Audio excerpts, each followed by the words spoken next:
What's up everybody, Pepperonin here.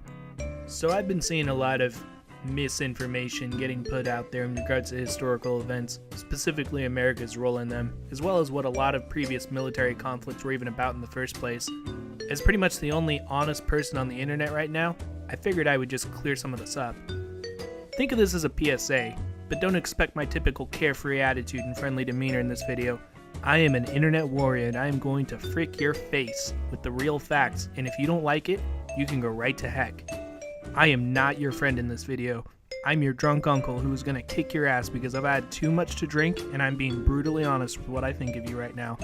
To the point that the rest of the family is very concerned and are trying to break up the fight, on top of having a conversation about me after. With that being said, let's get right to the first topic of discussion: how the United States lost the Notre Dame War.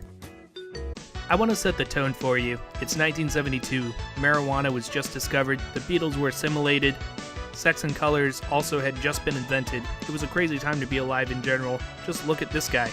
This is a normal dude you would have seen walking down the street on his way to work. Yeah. America at this point is universally loved by the world. We'd saved the earth basically 100 times with absolutely no help of anyone else at all, and life was pretty good. Little did everyone know what was in store for us at the time.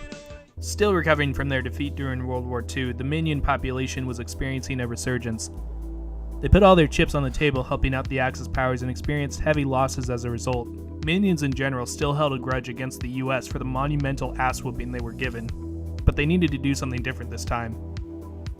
Too often would they see another genocidal government rise up only to be obliterated by 200 trillion pounds of ammunition and bombs worth of freedom. If the Minions were going to see the ethnic cleansing that they were looking for, they would have to be more indirect than that. Perhaps the Minions thought to themselves, if the United States lost their solidarity, if they could break down the citizens' trust in their own government and each other, they could watch the Titan crumble before them, collapsing in on itself due to its own pride, arrogance, and paranoia. They got to work immediately. Jar Jar Binks, the head minion and Vice Chancellor SpongeBob, deployed several units of rabbits to destabilize Notre Dame's central government, which was conveniently already in turmoil. This led to the single greatest massacre in human history. Flavortown, the largest city in Notre Dame, was completely wiped out mercilessly when both of its two citizens suicide-bombed an abandoned coffee shop. This caused an international media frenzy, and the US knew it had to step in. But like with many superheroes, a trap was waiting for us when we inevitably went to help. The liberal media would tell you that we went over there for no reason, unprovoked, and dropped 30 tons of TNT on a daycare, but that could not be further from the truth. There were at least 30 daycares involved as part of a coordinated assault. This was a strategic tactic, as removing the population of children from the country would mean that they would have no children to proliferate. And once the old died out, we would be able to swoop in and bring that region the freedom it deserved. What the US didn't count on, though, was that they were given false intel. Instead of bombing 30 daycares, they ended up bombing 30 retirement homes. Now, there were no old people to feed or take care of, and the Notre Dame's had precedent to counterattack us with the full force of their children and young people. What ensued was the most grueling and barbaric 30 minutes of guerrilla warfare the United States has ever had to endure. While all this was going on, the Minions proceeded with Phase 2 of their plan. Back home, vicious improv attacks were carried out on the public, and a smear campaign was run by the media and the military and misrepresented its role in the war. The improv attacks were usually carried out by flash mobs and professional improv comedy troupes who would use imaginary machine guns, grenades, and even nuclear warheads to decimate scores of people and create paranoia in the hearts of average Americans. Nowhere was considered safe, and any time you left the house, you did so with the understanding that at any moment, you could become part of an improv comedy flash mob or social experiment. The smear campaign was run by the liberal media, intended to split the country in half and cause both of them to fight each other.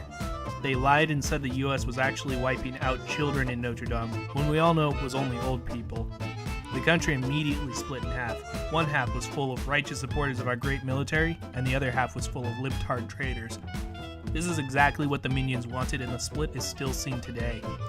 Without enough likes on Facebook to support the military's actions, our troops overseas lost all morale and left the country. Our pristine record of winning wars blemished forever. In the decades since, every other time we've gone into other countries to bring them freedom have resulted in a permanent military presence with no end to the conflict in sight. No matter how many wars we start, we can't seem to shake off that one loss. The only question left is, when will the Minions make their final move? We're seeing the pieces slowly falling into place, but their actions are so slow it's hard to pinpoint exactly what their endgame is. Or maybe it's already happened. Maybe the minions have already gotten exactly what they wanted, and we just don't know it yet. Anyways, thanks for watching, and I'll see you next Thursday.